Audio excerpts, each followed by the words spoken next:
Hello everyone, I am Gaurav and you are watching my YouTube channel physics Pathshala. तो भाई जो आज का टॉपिक है it is for class 12।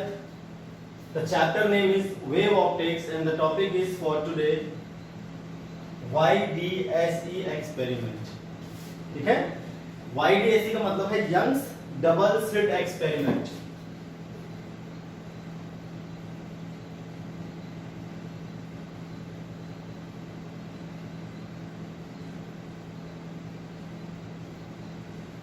Young's double slit experiment. तो भाई यंग जो साइंटिस्ट थे इन्होंने क्या किया, इंटरफेरेंस पैटर्न को पहली बार प्रैक्टिकली ऑब्जर्व किया। सस्टेन्ड इंटरफेरेंस इन्होंने ऑब्जर्व किया, वहां से बहुत सारे न्यूमेरिकल फॉर्मूले आए अपने पास, मैथमेटिकल फॉर्मूले आए इसको एक्सप्लेन करने के लिए कि फ्रिंज विड्थ क्या होती है, क्या पोजीशन होती है डार्क और ब्राइट फ्रिंजेस की, यानी मैक्सिमा और मिनिमा की, ये सारी बातें। तो इन्होंने जो एक्सपेरिमेंटल सेटअप था वो क्या क्या था मैं आपको समझाता हूं। मैंने पहले से फिगर बना दिया है वरना आपका टाइम होता वेस्ट। तो इसमें क्या है, आपके पास एक मोनोक्रोमेटिक सोर्स है, ठीक है, मोनोक्रोमेटिक सोर्स आपको लेना है इनके एक्सपेरिमेंट में। और मोनोक्रोमेटिक सोर्स से आपने एक लेंस रख दिया, इसने पैरेलल कर दी रेज, ठीक है। तो एक प्लेन वेव फ्रंट आएगा आपके पास, भाई रेज पैरेलल है, ठीक है, बहुत दूर से इन्होंने पैरेलल रेज होंगी तो मतलब बहुत दूर से आ रहे हैं वैसे मानो। अभी रेस बहुत दूर से आ रही है तो प्लेन वेव फ्रंट आपका आएगा, प्लेन वेव फ्रंट आएगा। और इस स्लिट यहां पर जो दिख रहा है आपको, स्लिट S1 है, क्या है भाई, स्लिट S मान लो इसको, ये आपकी स्लिट S1 और ये स्लिट S2। स्लिट का मतलब हो गया होल, मतलब आपके पास कोई सॉलिड चीज है और उसमें आपने पतली पतली स्लिट कर दी है, होल कर दिया है, बाकी सब कुछ सॉलिड है आपका, कार्डबोर्ड है, कुछ भी आप मान लो। आपके पास ओपेक मीडियम था, यहां पर आपने हल्की सी स्लिट कर दी, यहां पर दो स्लिट कर दी जो कि इस स्लिट से इक्वल डिस्टेंस पर है दोनों स्लिट। एक्चुअल में कैसे रखी हुई है, एक ये रखी हुई है इस तरह से, इसके बाद एक और रखी हुई है इस तरह से। तो इस वाले में एक स्लिट है यहां पर, और यहां वाली जो आपके पास दूसरी प्लेट है उसमें आपने दो स्लिट करी है जो कि पहले वाली स्लिट से बराबर डिस्टेंस पर, इक्वल डिस्टेंस पर, ये और ये इससे एग्जैक्टली इक्वल डिस्टेंस पर है। क्लियर है भाई। अब यहां से प्लेन वेव फ्रंट आता है, इस पे टकराता है, ये फिर आगे बढ़ता है यहां से आता है, फिर इन दोनों पे टकराता है। अब ये दोनों जो है वो क्या बन जाएंगे, न्यू सोर्स बन जाएंगे। यहां से भी आपके वेव फ्रंट्स निकलेंगे, स्फेरिकल वेव फ्रंट्स निकलेंगे तुरंत भाई। और जो वेव फ्रंट्स हैं जब आपस में एक दूसरे पर सुपर इंपोज करेंगे तो आपको इंटरफेरेंस पैटर्न मिलेगा। क्या मिलेगा, इंटरफेरेंस पैटर्न। तो मोनोक्रोमेटिक लाइट, एक स्लिट, उसके बाद दो स्लिट्स हैं जो कि पहले वाली स्लिट से इक्वल डिस्टेंस पर है, दो की दोनों स्लिट्स जो है आपके पास। और जब यहां से वेव फ्रंट टकरा के इन दोनों के पास आएगा, मतलब सेम वेव फ्रंट है, वही वेव फ्रंट है, उसके दो इक्वल पार्ट्स होंगे यहाँ पर। भाई एक वेव फ्रंट यहां से आएगा जिसके दो इक्वल पार्ट्स होंगे, और वो दोनों इक्वल पार्ट्स जब आपस में सुपर इंपोज होंगे, अब चूंकि वेव फ्रंट का डिवीजन हुआ है तो दोनों पार्ट्स जो हमें मिलेंगे वो कैसे होंगे, कोहेरेंट सोर्सेज से मिल रहे हैं। मतलब आप इन दोनों को बोल सकते हो दो कोहेरेंट सोर्सेज हैं।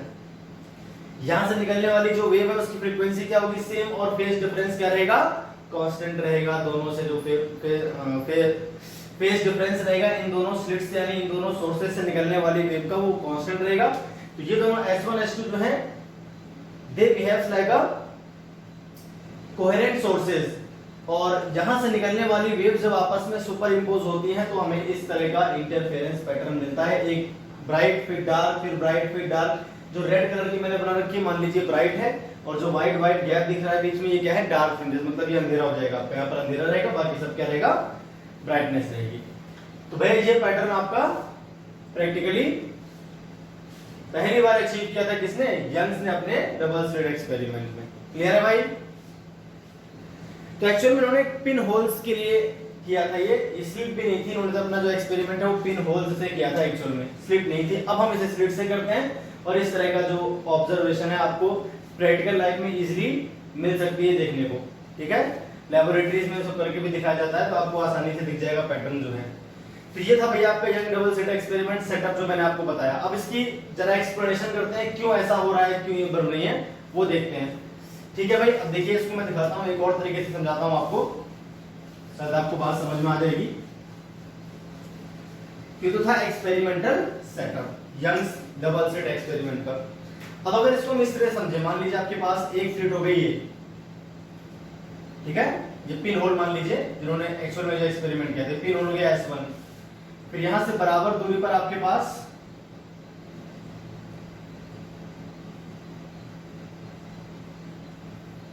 एक यहां पर और एक यहां पर, इस तरह से मान लीजिए। ठीक है भाई। और फिर सामने आपको यहां मिलेगी स्क्रीन। ये क्या है आपके पास, स्क्रीन है। ठीक है।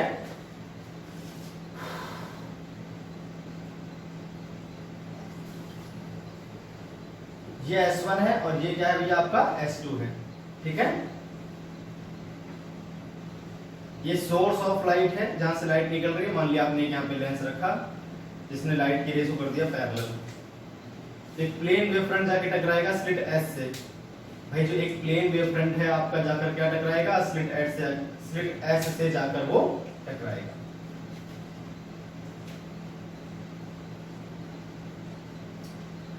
अब यहां पर जो प्लेन वेव फ्रंट आपका टकराएगा, क्योंकि स्लिट बहुत छोटी है, तो ये आपकी करेगी as a secondary source behave.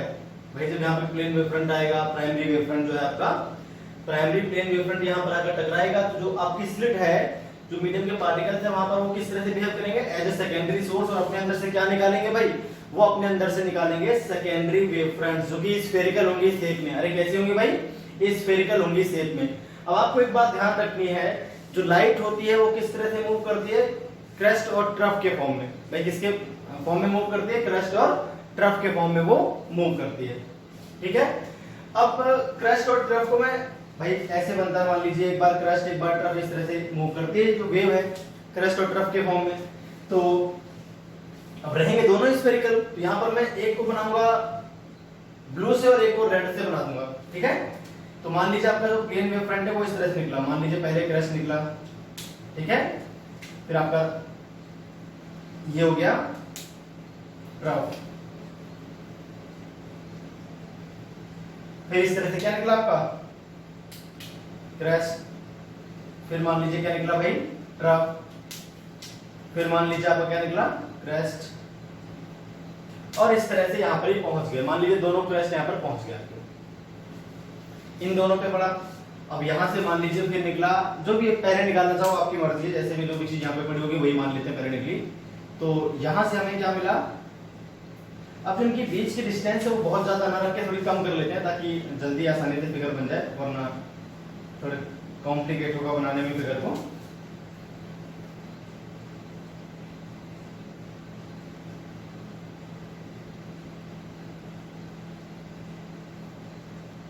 ऐसे कर लेते हैं, ये दो स्लिट्स यहाँ पर हैं। ठीक है। ये तो लाइट की रेस थी, कोई दिक्कत नहीं, यहाँ पे पहुंचेंगे ऐसी लाइट की रेस इस तरह से। ये लाइट की रेस आपकी इस तरह से पहुंची, दोनों स्लिट्स पर पहुंची। ठीक है। अब ये स्लिट जो S1 S2 हैं, ये फिर सेकेंडरी सोर्स की तरह बिहेव करेंगे। भाई आपके वेव फ्रंट जब आकर यहाँ पे टकराएगा, दो हिस्सों में बढ़ जाएगा, उसके दो डिवीजन हो जाएंगे। इस प्राइमरी वेव फ्रंट के जो यहाँ पर आ रहा है, इन दोनों के लिए प्राइमरी वेव फ्रंट हो गई। अब यहां से फिर निकला, मान लीजिए आपका पहले क्रेस्ट, इससे भी निकला ऐसे सिमिलरली। ठीक है। फिर आपका निकला मान लीजिए ट्रफ,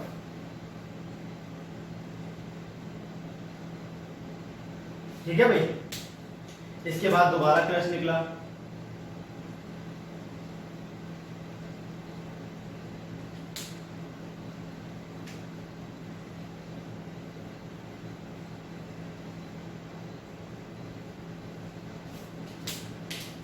ऐसे फिर क्रेस्ट निकला,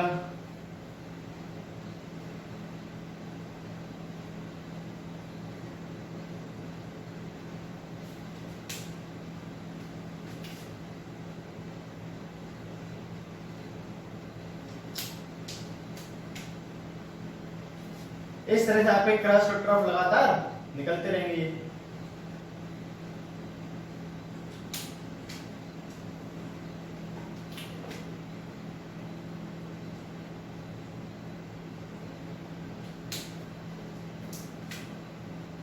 ठीक है, इतनी बहुत है, मैं समझाता हूँ क्या कहानी है इसकी पूरी, अब आप कहानी समझो ध्यान से। ठीक है।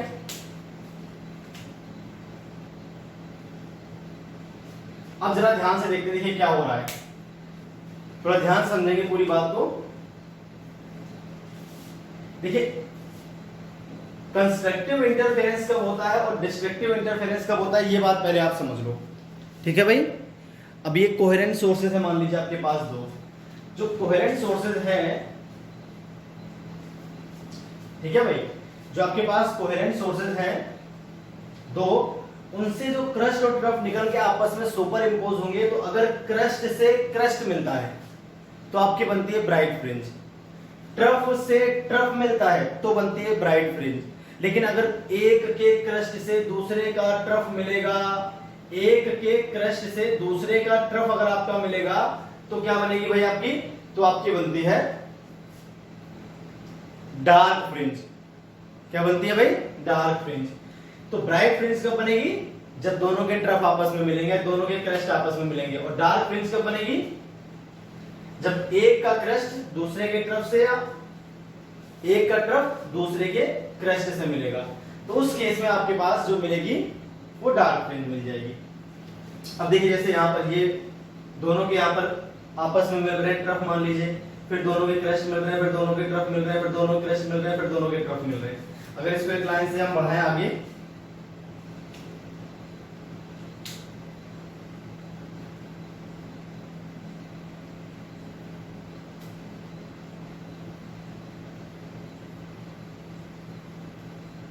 ये आपकी ब्राइट फ्रिंज है भाई, क्या है आपके पास, ब्राइट फ्रिंज है। ये जिस तरह से मैंने दिखाया क्या है, ब्राइट फ्रिंज है।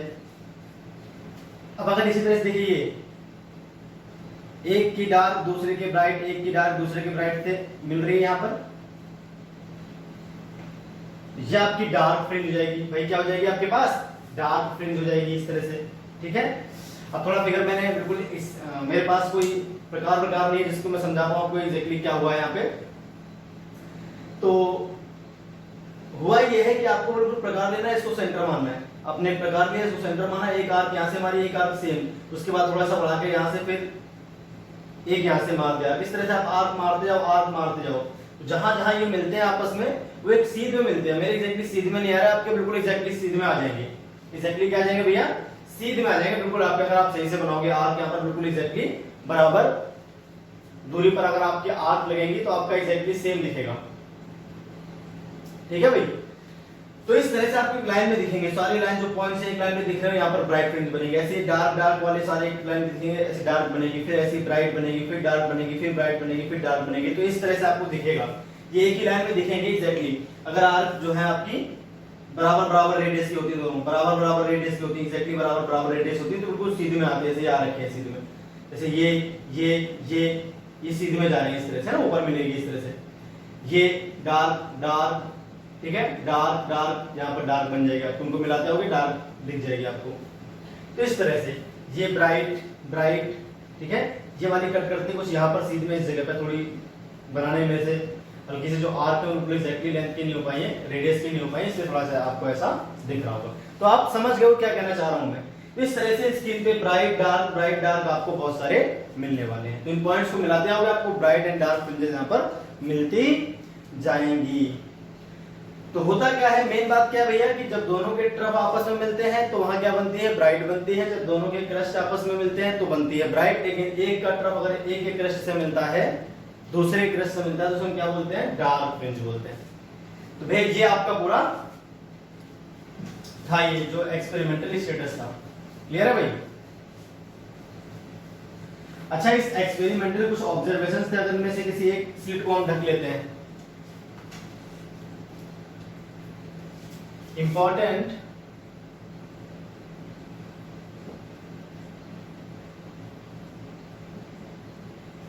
Observations of YDSE। अगर YDSE की इंपॉर्टेंट ऑब्जर्वेशन की बात की जाए तो अगर मैं किसी एक स्लिट को ढक लूं, भाई आपके पास दो स्लिट थी S1 S2, अगर किसी एक स्लिट को मैं ढक लेता हूं तो उस केस में आपको इंटरफेरेंस पैटर्न नहीं मिलता, उस केस में आपको इंटरफेरेंस पैटर्न नहीं मिलेगा।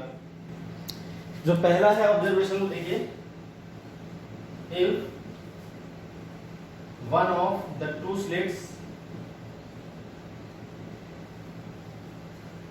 Is closed,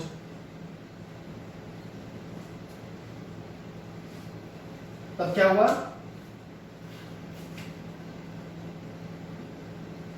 in this case interference pattern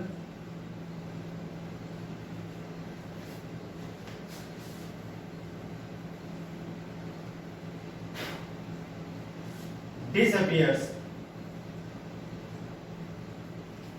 क्या हो गया भैया, डिसअपियर हो गया ये आपका जो इंटरफेरेंस पैटर्न आपको मिल रहा था वो। तो ये क्या बता रहा है कि आपको इंटरफेरेंस पैटर्न के लिए कम से कम 2 कोहेरेंट सोर्स क्या है, रिक्वायर्ड है। अकेले एक सोर्स से आपका इंटरफेरेंस पैटर्न नहीं बनता। This shows that for interference 2 coherent sources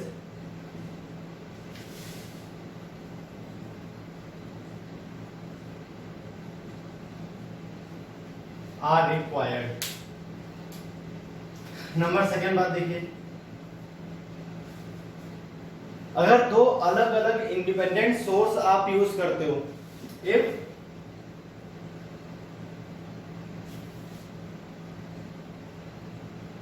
two independent sources are used,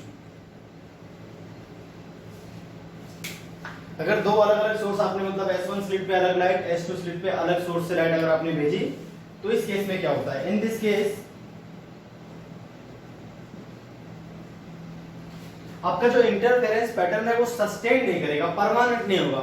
ठीक है, कभी दिखेगा कभी नहीं दिखेगा, जो पोजीशन है डार्क ब्राइट की वो भी फिक्स नहीं होंगी, कभी कहीं बनेगी कभी कहीं बनेंगे, इस तरह से होगा आपका।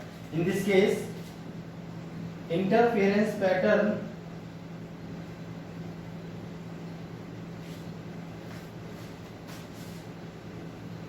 will not be permanent and positions of dark and bright fringes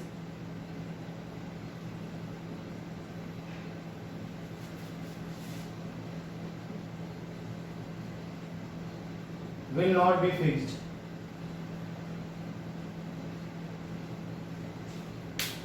ठीक है, अच्छा जो YDSC पैटर्न मिला था वो आपका कैसा मिला था, YDSC पैटर्न में क्या था, आपको स्क्रीन पर इक्वल विड्थ की alternate dark and bright fringes आपको मिल रही थी। ठीक है,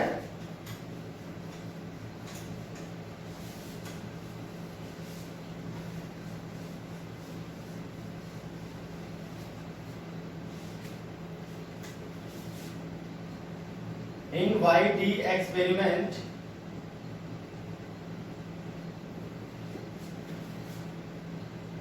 interference pattern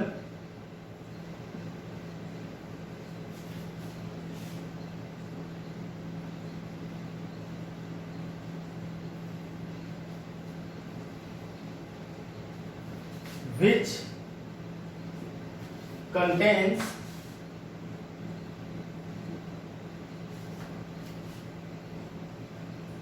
alternate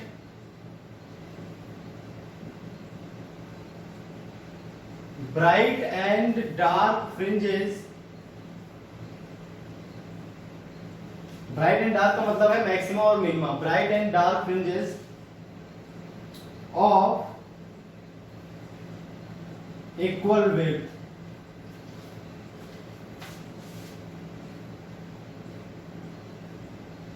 positions of bright and dark fringes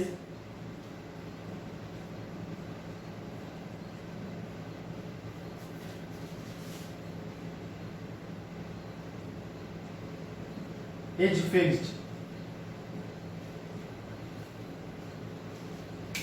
तो ये था भैया आपका YDSC एक्सपेरिमेंट का जो आपको मिला था कंक्लूजन, जो वो ये था। ठीक है, स्क्रीन पर जो आपको दिखा इंटरफेरेंस पैटर्न, उसमें ये चीजें थी, अल्टरनेट ब्राइट और डार्क फ्रिंजेस आपको मिल रही थी, जिनकी विड्थ क्या थी भैया, इक्वल आई थी यहाँ पर, और उनकी पोजीशन भी फिक्स थी, और आप इजीली पोजीशंस निकाल भी सकते हो। तो भाई हम मैथमेटिकली करने जा रहे हैं कि जो पोजीशन है और जो विड्थ है इनकी, उसका हम पता लगाने वाले हैं। ठीक है, चलिए तो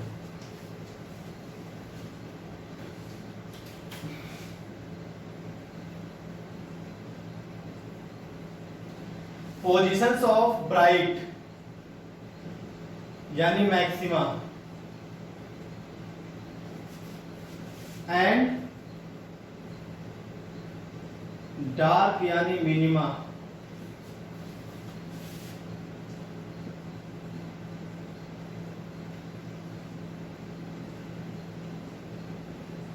यंग्स डबल स्लिट एक्सपेरिमेंट में जो ब्राइट और डार्क फ्रिंजेस हमें मिलती हैं उनकी पोजीशन क्या होती है, ये आपको मैथमेटिकली मैं निकाल के दिखाता हूं किस तरह से आएगा। देखो सबसे पहले आपको पता है यहां पर आपको एक लेना है,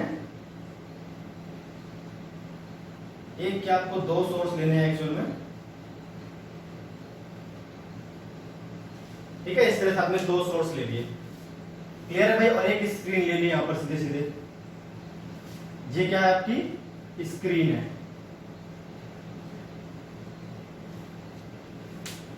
तो ध्यान से सुनेंगे और समझेंगे।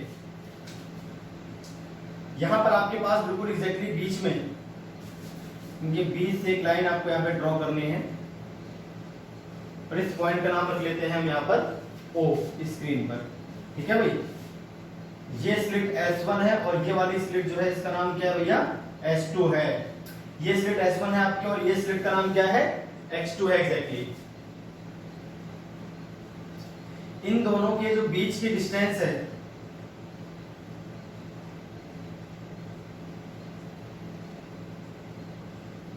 वो आपने स्मॉल d से लिख दी। स्क्रीन और जो प्लेट है जिसमें स्लिट्स है उसके बीच की डिस्टेंस कैपिटल D मान लिया आपने। क्या मान ली भाई, कैपिटल D।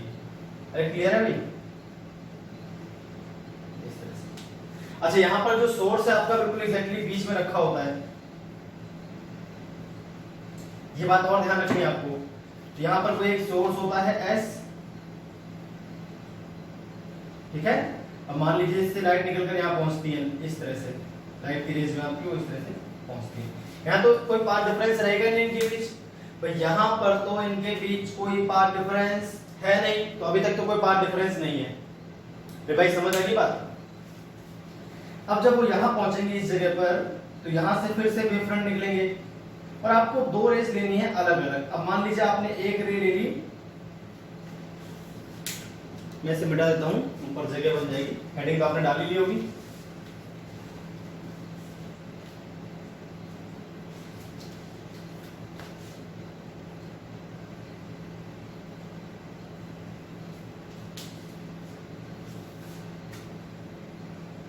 तो एक लाइट की रे ये हो गई,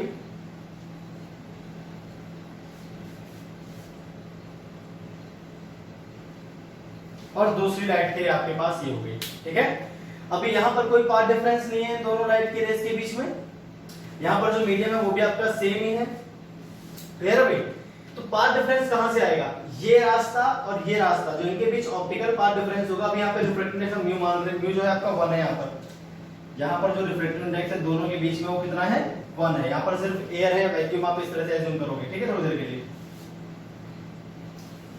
तो अगर सोर्स S से देखें तो S से लेकर S1 और S से लेकर S2 तो बराबर है, ठीक है।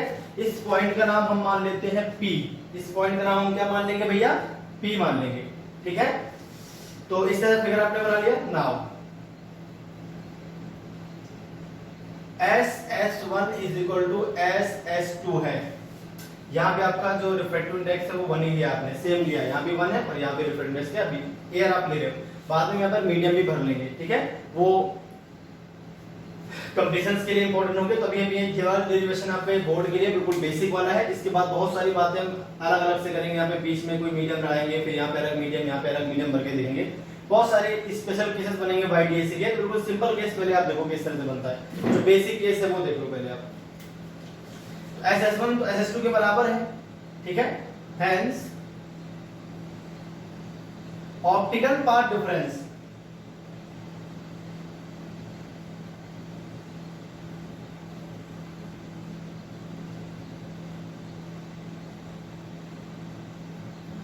बिटवीन, अब यहाँ पे देख क्रस्ट ट्रफ के फॉर्म में चलती है, इस तरह से वेव, इस तरह से वेव, इस तरह से वेव। मान लीजिए एक का क्रस्ट दूसरे के ट्रफ पे जाकर मिल गया, ठीक है, वो मैं आपको बाद में समझाऊंगा।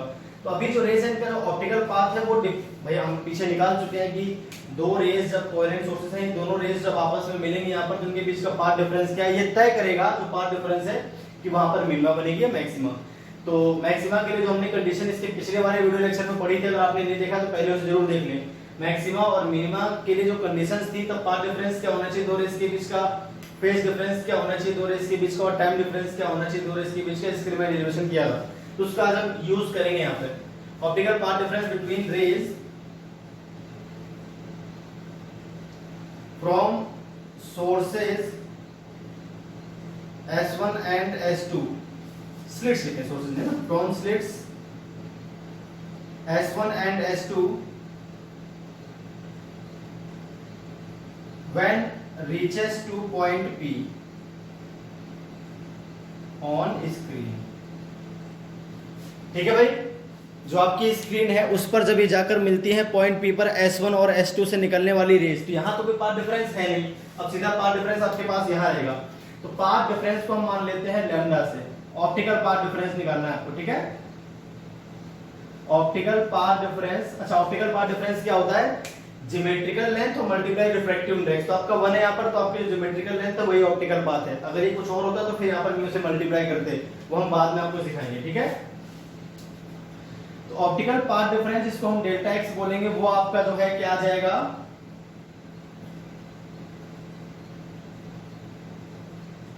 S2P minus S1P। Equation number first ये क्या आ जाएगा, S2P माइनस S1P। अब आप क्या करोगे, ध्यान से देखो, आपने क्या करा, एक परपेंडिकुलर ड्रॉ कर दिया इसके, यहां से एक आपने परपेंडिकुलर ड्रॉ कर दिया, ठीक है, S1 से किस पर, इस वाली रे पर। यहां पर एक परपेंडिकुलर आपने ड्रॉ कर दिया, तो आपका जो पाथ डिफरेंस आपको दिख रहा होगा यहाँ पर, ये डेल्टा एक्स, देखो ये है पाथ डिफरेंस आपके पास। इसके बाद तो दोनों रेस का जो ऑलमोस्ट पाथ है वो लगभग इक्वल हो जाएगा। क्यों, एक और शर्त है यहाँ पर, ये जो शर्त होती है इसमें आप ध्यान रखें पहले क्या चीज है। एक तो यहाँ पर जो है आपके पास वेवलेंथ ऑफ लाइट जो होती है वो बहुत छोटी होती है स्मॉल डी से, और स्मॉल डी बहुत छोटी होती है कैपिटल डी से। दोनों बातें होती हैं आपकी, आपको ध्यान रखनी है। लैम्डा जो होती है बहुत छोटी होती है स्मॉल डी से, और स्मॉल डी जो होती है बहुत छोटी होती है किससे, कैपिटल डी से। स्क्रीन के बीच की डिस्टेंस बहुत ज्यादा होती है, दोनों स्लिट्स के बीच की डिस्टेंस है, ये कुछ मिलीमीटर में होती है, और ये आपकी होती है मीटर में, 1000 टाइम 10,000 टाइम छोटी होती है, ठीक है। और लैम्डा तो आप जानते हो एंगस्ट्रॉम में होती है, तो ये मिलीमीटर में या माइक्रोमीटर में होती है। S1 S2 के बीच की डिस्टेंस, जबकि आपकी जो ये होती है आपकी सीधे मीटर में। तो डी जो है वो स्मॉल डी और लैम्डा दोनों से बहुत बड़ी होती है। ये यंग डबल स्लिट में आप लिमिट लाके तभी सॉल्व करोगे इसको, ठीक है भाई। ये लिमिटेशंस है आपके पास, क्लियर। अब जो एंगुलर पोजीशन देखी जाए इस पॉइंट की, किससे, अगर मैं इसकी एंगुलर पोजीशन देखता हूं from the mid point S1 S2 के बीच में, आप एक मिड पॉइंट ले लो यहां पर, M मान लेते हैं इस पर ना, क्या मान लेते हैं, M MOP। और ये जो है आपकी, इसको आप मान लीजिए पोजीशन Y। भाई क्या मान लोगे पोजीशन इसको, Y, ठीक है, ये आपकी Y पोजीशन है, क्लियर। यहाँ पर कोई ना कोई हमें इस Y पोजीशन पर क्या मिलने वाला है वो आपको देखना है। इसको YN लिख लेते हैं। यहाँ पर कोई nth आपकी ब्राइट या nth आपकी डार्क मिल रही है, उसके अकॉर्डिंग हम यहाँ पे फॉर्मूला सेट कर लेंगे अपने, ठीक है। तो ये जो पोजीशन है वर्टिकल पोजीशन, इसको मैंने मान लिया YN। अब मेरी बात ध्यान से सुनिए, जो दोनों स्लिट्स का मिड पॉइंट है स्क्रीन के सामने, तो उस मिड पॉइंट से पॉइंट P की जो एंगुलर पोजीशन है, देखिए सामने पॉइंट, दोनों स्लिट्स की मिड पॉइंट के सामने पॉइंट O है। अब इससे एंगुलर पोजीशन थीटा पर चले जाओ, तो आपको पॉइंट सामने दिख रहा है P, ये हो गया आपकी एंगुलर पोजीशन, जिसको हम बोलेंगे theta n। Angular position of n, तो फ्रिंज पता नहीं कौन सी है, ब्राइट है डार्क है वो बात की बात है। तो इस तरह से आपके पास आ गया थीटा n। क्या आ गया भाई यहाँ पर, थीटा n, क्लियर है। अब अगर ये थीटा n होगा तो जाहिर सी बात है ये भी थीटा n हो जाएगा अपने आप। कैसे, देखिए ये लाइन और ये लाइन इस तरह से है दोनों, लाइक दिस, है कि नहीं। पर आप ध्यान से देखो, मैंने कहा ये जो है भाई दोनों स्लिट्स बहुत क्लोज हैं, दोनों स्लिट्स क्या आपकी बहुत क्लोज हैं, एक्चुअल में बहुत क्लोज होती हैं, दोनों रेज आपस में बहुत क्लोज होती हैं। तो अगर ये परपेंडिकुलर है इस रे पे, तो इस रे पे भी लगभग क्या बनाएगा, 90 डिग्री का एंगल लगभग ये बनाता है आपका, क्या बनाता है, लगभग 90 डिग्री का एंगल यहाँ भी बनता है इस वाली रे पे भी, ठीक है। ये रेस बहुत क्लोज है, बहुत ज्यादा क्लोज है आपस में, तो यहाँ पर भी क्या बनेगा, लगभग 90 डिग्री का एंगल बनेगा। तो अब क्या हुआ है,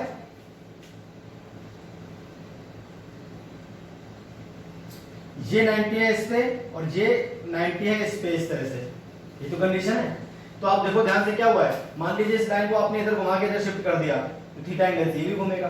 अगर दो लाइंस के नॉर्मल आपस में थीटा एंगल बनाते हैं, दोनों लाइंस भी क्या बनाएंगी, थीटा का एंगल बनाएंगे। इसमें क्या है, या दो लाइंस है उनके नॉर्मल्स आपस में थीटा बनाएंगे, तो लाइंस भी क्या बनाएंगी, थीटा तो बनाएंगी।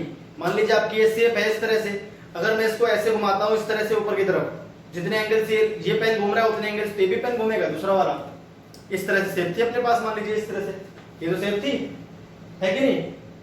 अब इसको अगर मैं इस तरह से घुमा दूं, ये तो थी आपकी शेप, अगर मैं इसको ऐसे घुमा देता हूं तो सेम एंगल पे घूमेंगे, जितने एंगल से ये वाला पेन घूमेगा उतने एंगल से ये वाला पेन घूम जाएगा। तो दो लाइंस हैं ये, और ये दोनों इनके परपेंडिकुलर, दो लाइंस के परपेंडिकुलर अगर आपस में थीटा बनाएंगे, दोनों लाइंस भी आपस में क्या बनाएंगी, थीटा बनाएंगे। इसमें कोई बड़ी बात नहीं है समझाने की, ठीक है भाई। पाथ डिफरेंस जो आपका डेल्टा एक्स है वो कितना है, s2p माइनस s1p। नाउ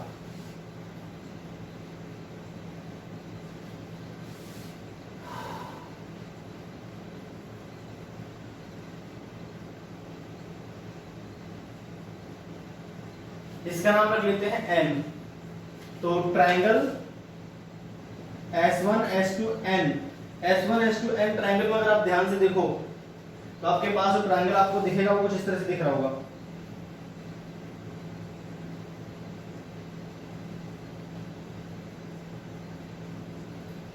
ये तो है आपके पास डेल्टा एक्स, ये स्मॉल डी, यहां पर एंगल बन रहा है आपका थीटा एन।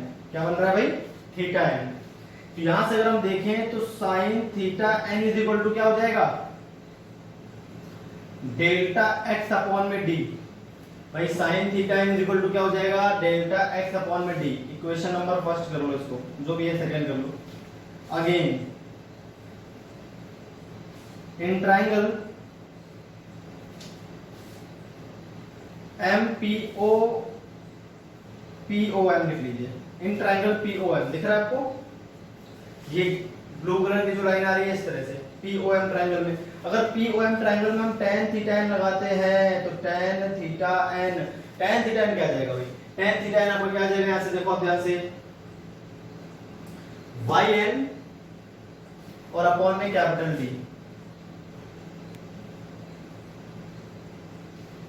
अरे भाई क्या आ जाएगा, वाई एन अपॉन में कैपिटल डी। भाई क्या आ जाएगा, वाई एन अपॉन में कैपिटल डी, ये तो आ जाएगा।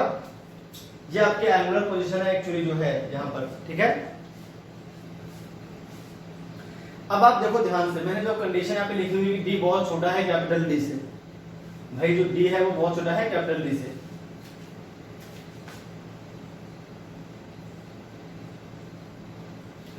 अब अगर हम बात करते हैं यहां पर जो है आपके पास बन रही है क्या,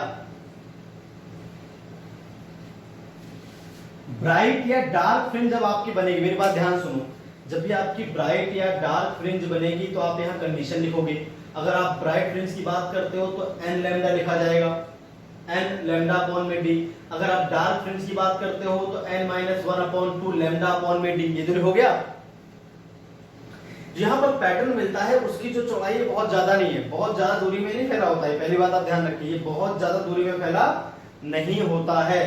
यहाँ पर जो एंगल बनता है वो बहुत बड़ा आपका बनता नहीं है, ये भी आपको ध्यान रखना है। दूसरी बात, जब हम sin theta n equal to निकालते हैं डेल्टा x क्या पाथ डिफरेंस, और हम जानते हैं जब हम ब्राइट या डार्क की बात करेंगे तो वहां पर हम पाथ डिफरेंस रखेंगे किसके फॉर्म में, लैम्डा के फॉर्म में। तो n लैम्डा या n minus 1 upon 2 lambda bright या डार्क के लिए, तो लैम्डा अपॉन डी। अब चूंकि लैम्डा बहुत छोटा होता है डी से, तो लैम्डा अपॉन डी जब आप कर रहे होगे तो यहाँ पर जो एंगल आएगा भाई इसकी वैल्यू बहुत कम आएगी sin थीटा की, और sin थीटा की जब वैल्यू बहुत कम होती है तो किसके बराबर होता है, सीधे एंगल के बराबर होता है। अरे भाई किसके बराबर होता है, एंगल के बराबर होता है। तो हम लिखेंगे एज लैम्डा बहुत छोटा होता है डी से, hence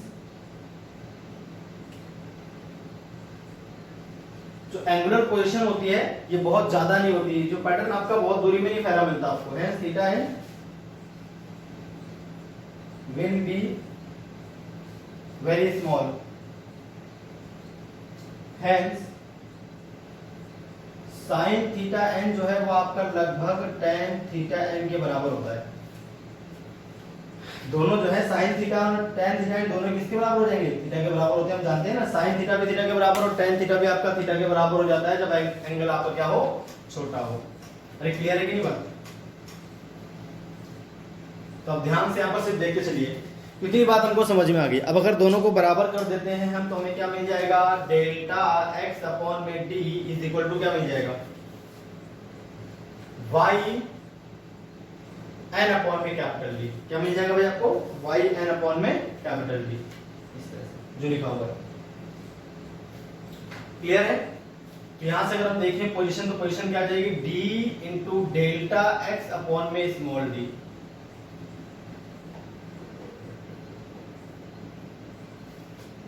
D into delta x upon में क्या आ गया? Small d.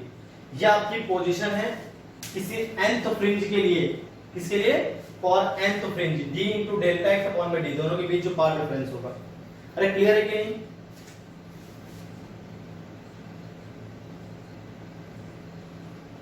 और जो एंगुलर पोजीशन रहेगी आपकी, जिसको आप थीटा एन बोलोगे, तो अगर हम जानते हैं यहाँ छोटा होगा तो सीधे किसके बराबर आएगा? डेल्टा एक्स अपॉन में स्मॉल डी के बराबर। किसके बराबर आ जाएगा? डेल्टा एक्स अपॉन में स्मॉल डी। दो बातें रहेंगी आपके पास। क्लियर है? यहां से कर दो तो भी वाई एन अपॉन में डी आ जाएगा, बात वही रहेगी आपके पास, अलग नहीं रहेगी। ठीक है, तो डेल्टा एक्स अपॉन में डी आ गया। ये एंगुलर पोजीशन है और ये आपकी लीनियर पोजीशन है। वाई एन को क्या बोलते हैं? Linear position. तो वाई एन क्या हो जाएगा आपके पास? Linear position. चलिए देखते हैं क्या जाएगा। तो अब हम बात करते हैं for bright blink. Number first, for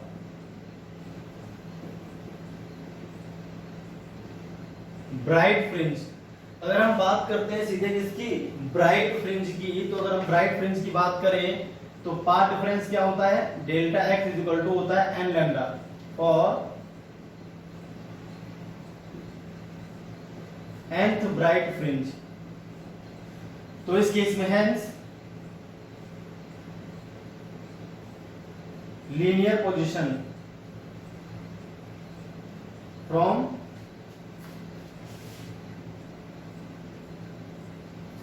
centre of screen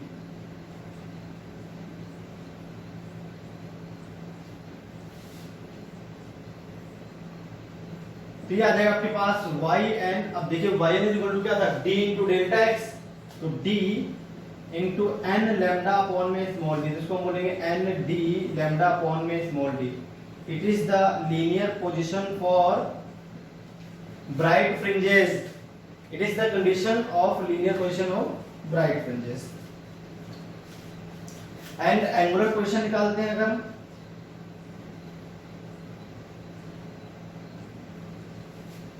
तो वो आ जाएगा आपके पास theta n is equal to सीधे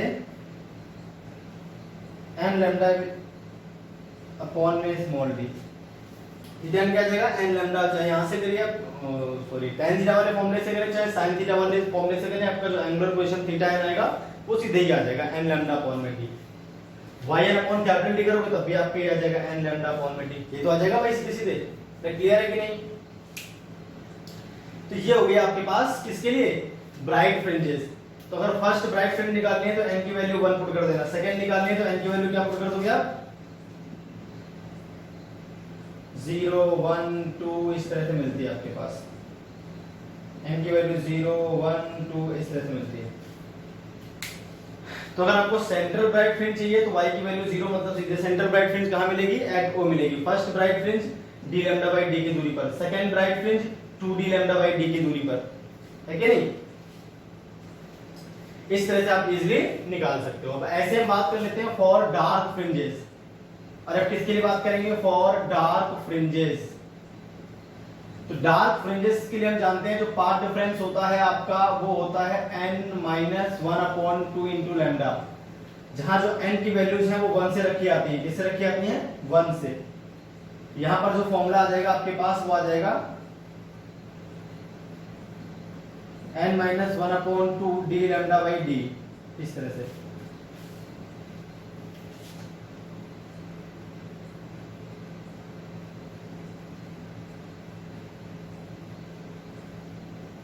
बस सीधे फॉर्मूला आगे डायरेक्ट किए। डेल्टा एक्स की तो वैल्यू पुट करोगे आप, डेल्टा एक्स की तो वैल्यू पुट करेंगे। वाई का फॉर्मूला क्या होता है, वाई एन का। हम जानते हैं वाई एन का फॉर्मूला होता है d into delta x upon में स्मॉल डी, और तो फॉर्मूला क्या हो जाएगा वाई एन का, n minus one upon d lambda upon में स्मॉल डी, ये तो आ जाएगा। तो ये आ गया आपके पास वाई एन। सिमिलरली जो एंगुलर पोजीशन आएगी वो क्या आ जाएगी, थीटा एन आपके पास आ जाएगा n minus one upon two lambda upon में स्मॉल डी। ये आ गया आपके पास एंगुलर पोजीशन, जहां इनकी वैल्यू आपको 1 2 3 से रखनी है। तो फर्स्ट जो डार्क मिलेगी, सेंटर ब्राइट के बाद मिलती है फर्स्ट डार्क मिलेगी आपको डी लैम्डा बाई 2d पर। सेकंड डार्क कहां मिलेगी, D 3/2 D lambda by D पर, अगर लीनियर पोजीशन देखें। और एंगुलर पोजीशन आपके पास ये रहेगी। तो ये तो हो गई भैया आपके पास क्या, position of bright and dark fringes, position of bright and dark fringes. अरे क्लियर है बात। तो देखिए इस तरह से कुछ होगा,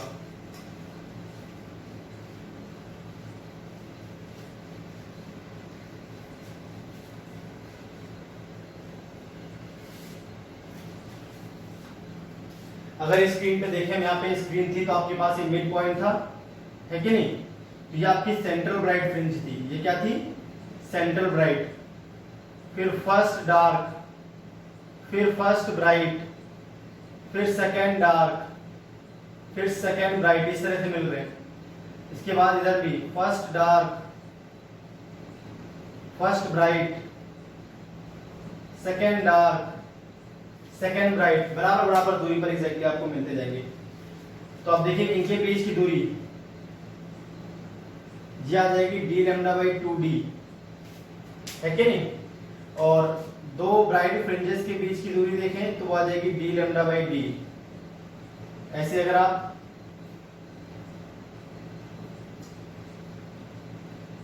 to d lambda by small d इस तरह से मिलेंगे आपको, है कि नहीं। दूसरी देखें अगर हम यहां से डार्क वाली तो 3d लैम्डा बाई 2d, इस तरह से मिल गई आपको।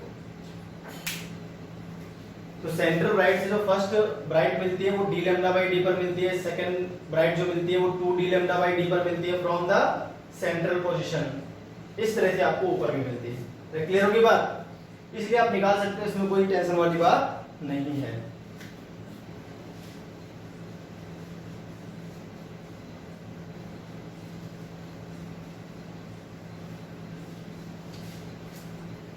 तो यहां से हमें मालूम चल गया distance between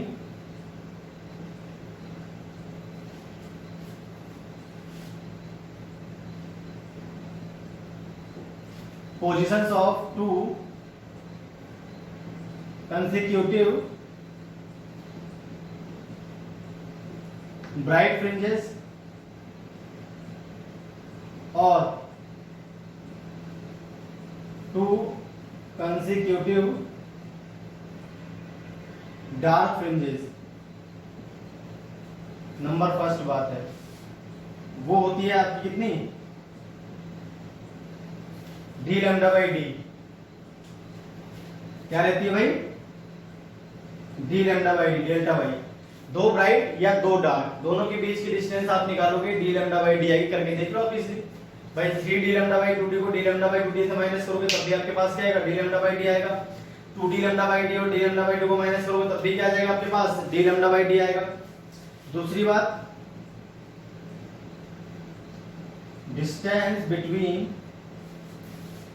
positions of to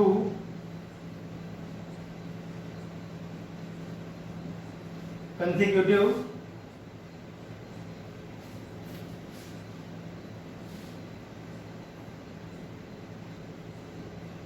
bright and dark fringes।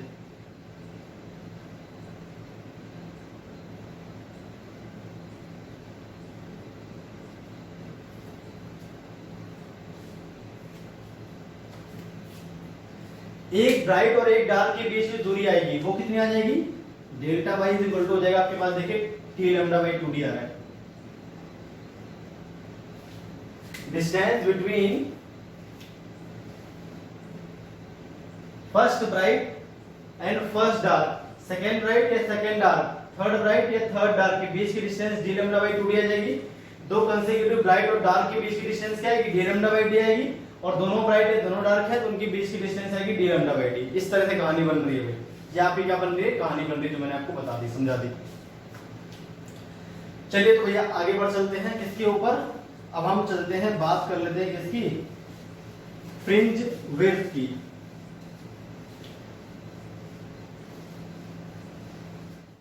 चलिए भाई तो बात कर लेते हैं फ्रिंज विड्थ की। किसकी बात कर लेते हैं, fringe width.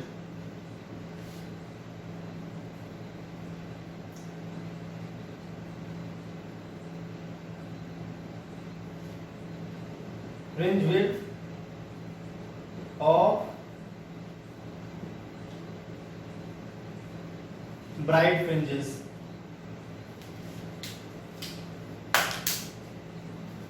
the distance between any two consecutive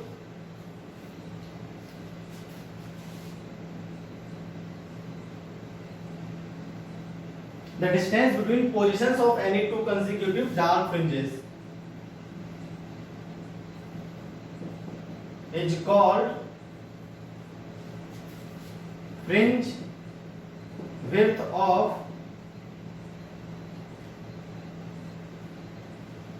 bright fringe।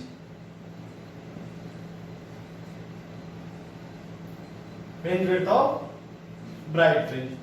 दो डार्क के पीछे एक ब्राइट बनती है, दो ब्राइट के पीछे एक डार्क बनती है। इस तरह से कहानी चलती है आपकी, ठीक है, इस तरह से आपकी कहानी चलती है। यहां पर जो फ्रिंज विड्थ है इसको हम लिखते हैं बीटा से।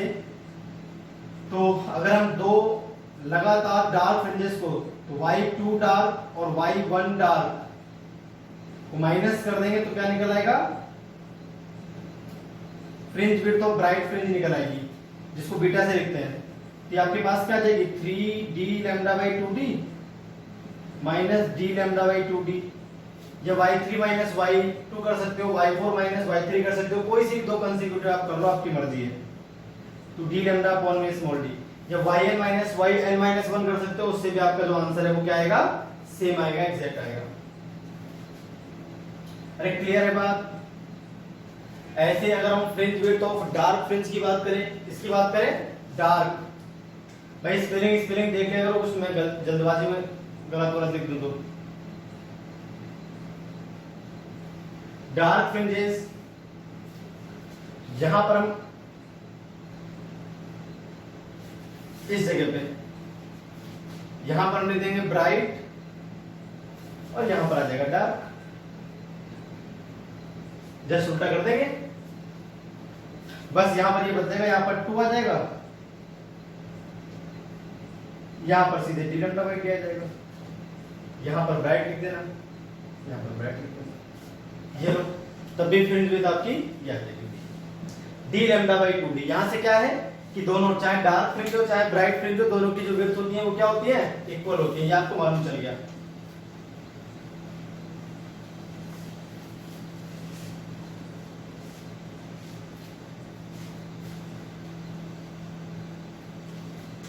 fringe width of any bright fringe is equal to होता है fringe width of any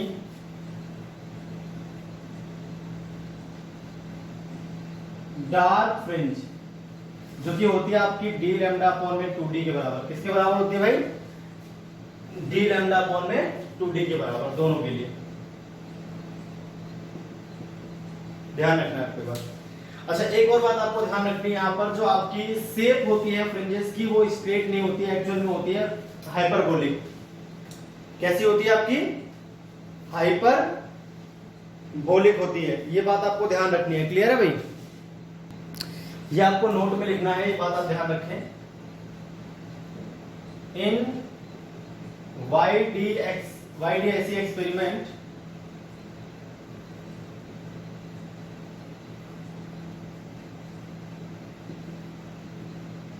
two pinholes are used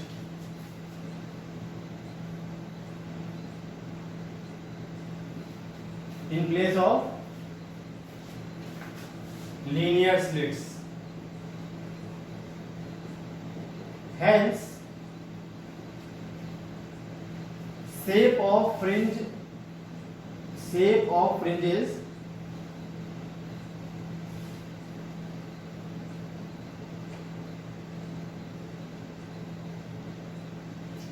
hyperbolic in YDSE experiment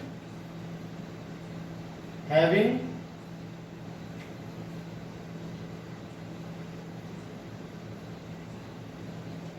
pinholes S1 and S2 as foci. ठीक है, ये फोकस होते हैं इनके।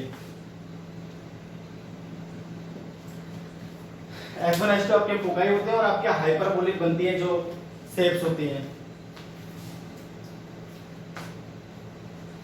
Only central bright fringes straight, ठीक है, यहां लिख देंगे एक्सेप्ट सेंट्रल ब्राइट फ्रिंज। तो आपका जो शेप मिलता था उसमें कुछ इस तरह से मिलता है, मैं आपको बता दूं। अगर आप YDSE एक्सपेरिमेंट में स्क्रीन पे देखोगे तो आपको इस तरह से मिलेंगे, जो फ्रिंजेस मिलेंगे वो।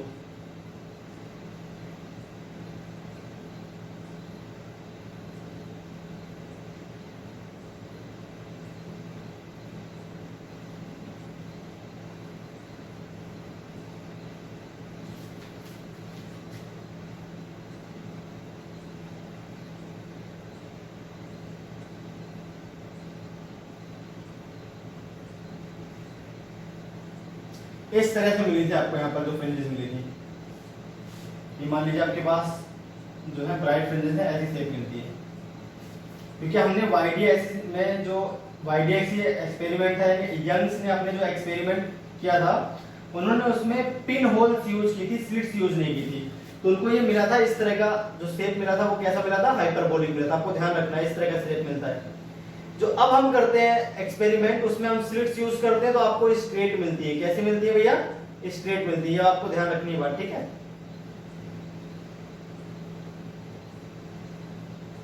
इस तरह से मिलते हैं। ये बराबर बराबर दूरी पे बना देना, मैंने थोड़ी ज्यादा कम दूरी पे बना दी है।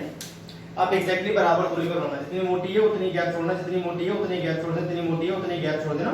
मेरा कम ज्यादा हो गया थोड़ा सा, आप देख लेना अपने हिसाब से, ठीक है। तो भाई ये थी पूरी बात YDSE एक्सपेरिमेंट की। अरे क्लियर होगी बात? छोटी मोटी बातें और रहेंगी, उनको भी देख ही लो, समझाता हूं मैं अभी अभी, ताकि फिर दिक्कत ना हो।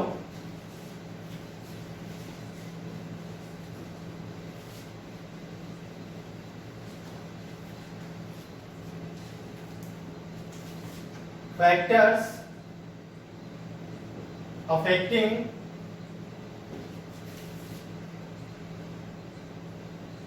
Fringe width beta. तो जैसा कि बीटा होता है आपका d लैम्डा अपॉन में d, ये होता है ना। तो नंबर फर्स्ट क्लियर है भाई। तो एक तो जो आपकी वेवलेंथ है लाइट की, आप अगर आप ज्यादा वेवलेंथ वाली लाइट यूज करोगे तो फ्रिंज विड्थ क्या आपकी ज्यादा बढ़ जाएगी। जितनी ज्यादा लैम्डा होगी उतनी चौड़ी आपकी फ्रिंजेस बनेगी। तो अगर आपके पास सेम सेटअप है, वही S1 S2 और वही S है, बस आपने सिर्फ लाइट को चेंज किया है।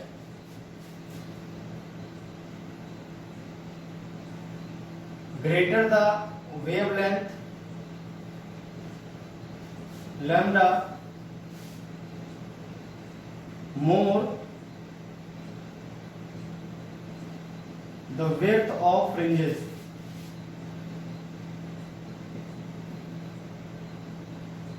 beta hence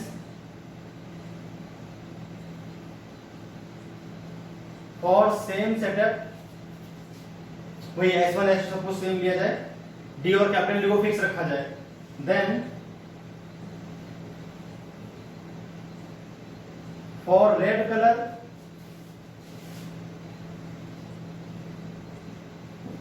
fringe width will be more.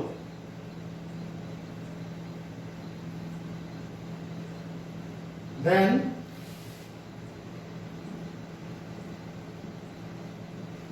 violet color. तो fringe width for red colour जो है आपकी ज्यादा आती है किससे? वायलेट से।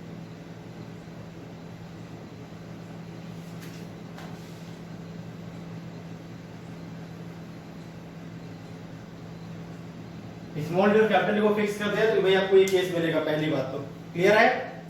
चलिए दूसरी बात आपको क्या दिख रही है कि अगर आप लैम्डा को फिक्स कर लो और डी को फिक्स कर दो तो स्क्रीन की जो डिस्टेंस है जितनी ज्यादा रहेगी स्लिट्स से, दोनों स्लिट्स से, उतनी ही चौड़ी आपकी बनेगी।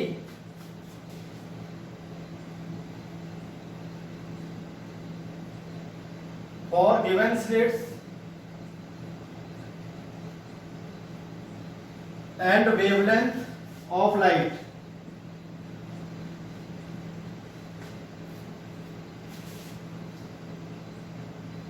fringe width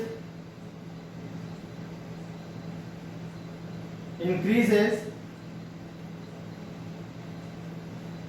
with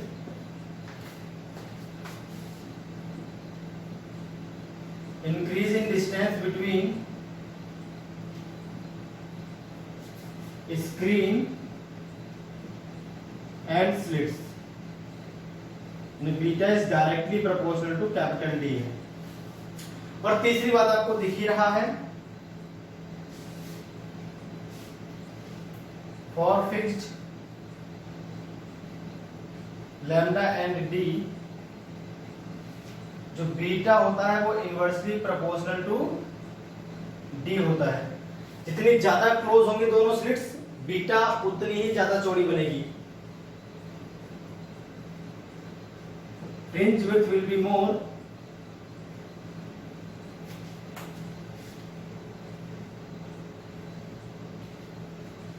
for S1 S2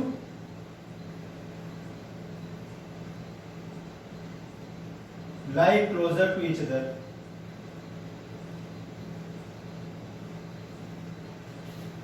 तो ये फैक्टर है जो भैया अफेक्ट करते हैं आपकी फ्रिंज विड्थ को। किसको?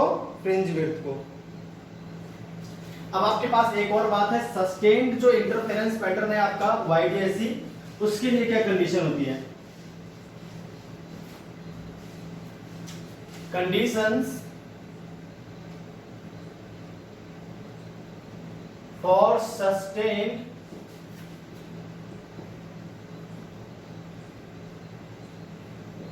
interference,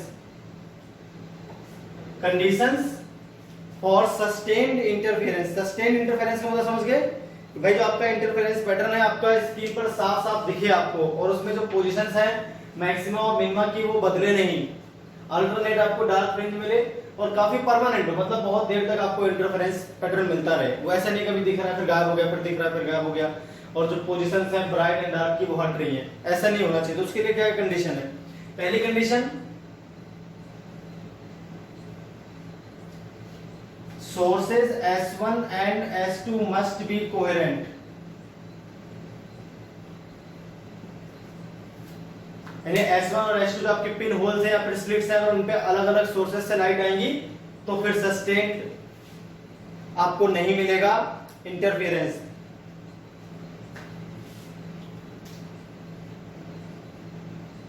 दूसरी बात क्या है,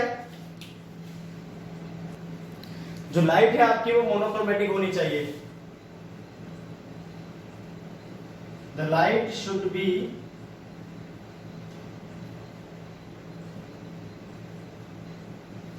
monochromatic. Number 3,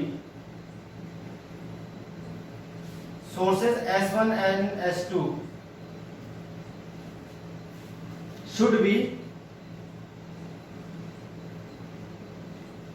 should lie close to each other। जितने ज्यादा वो पास होंगे उतनी फ्रिंज विड्थ ज्यादा होगी, तो आप ज्यादा अच्छी तरह से डिफरेंशिएट कर पाओगे कौन सी डार्क और कौन सी ब्राइट है। बहुत पतली पतली अगर फ्रिंज विड्थ रहेंगी तो आपको पहचानने में दिक्कत होगी।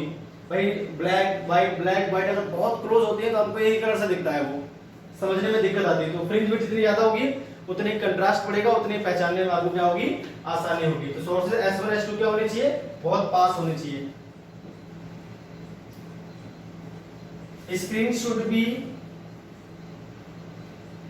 at large distance from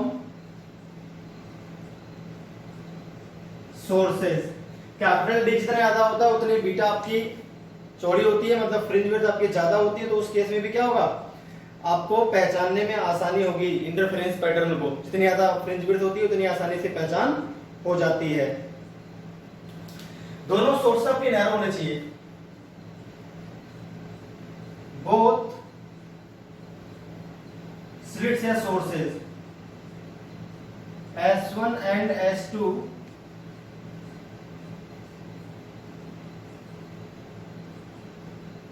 should be narrow. अगर ये नैरो नहीं हुए तो आपका इंटरफेरेंस पैटर्न डिफ्रैक्शन पैटर्न में कन्वर्ट हो जाएगा, वो मैं आपको पढ़ाऊंगा बाद में। तो नैरो भी होने चाहिए, बहुत पतले पतले स्लिट्स होने चाहिए, बहुत पतले पतले, तो आपको अच्छा मिलता है। अगर ज्यादा चौड़े होते हैं कि चौड़ाई बहुत ज्यादा होती है फिर आपको इंटरफेरेंस पैटर्न नहीं मिलता वहां पर। ठीक है भाई, देखने के लिए।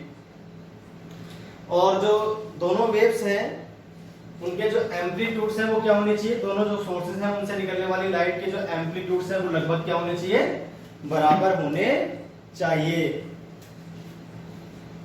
जो भी अगला है, the amplitudes of light waves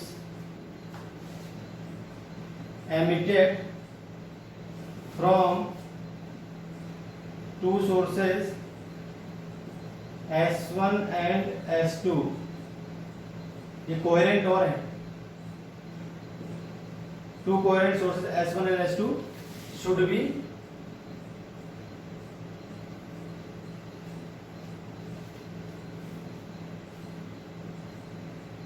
equal या फिर अप्रोक्सीमेटली इक्वल, है ना, ऐसे बोलो, शुड बी अप्रोक्सीमेटली इक्वल, ज्यादा अंतर नहीं होना चाहिए।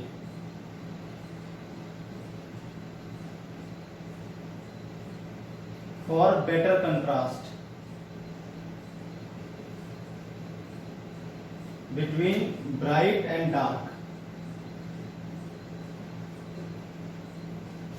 फ्रिंजेस।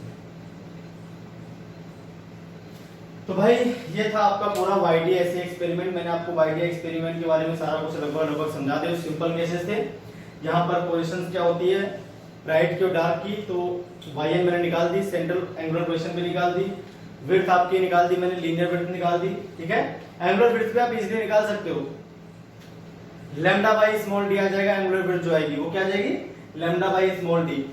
एंगुलर विड्थ भी आप निकाल देना, लैम्डा अपॉन में स्मॉल डी, दो एंगुलर पोजीशन माइनस कर देना, एंगुलर विड्थ निकल आएगी आपकी। और सस्टेन्ड इंटरफेरेंस के लिए क्या कंडीशन है वो बता दी मैंने आपके लिए, फैक्टर जो अफेक्ट करते हैं फ्रिंज विड्थ को वो बता दिए मैंने आपको।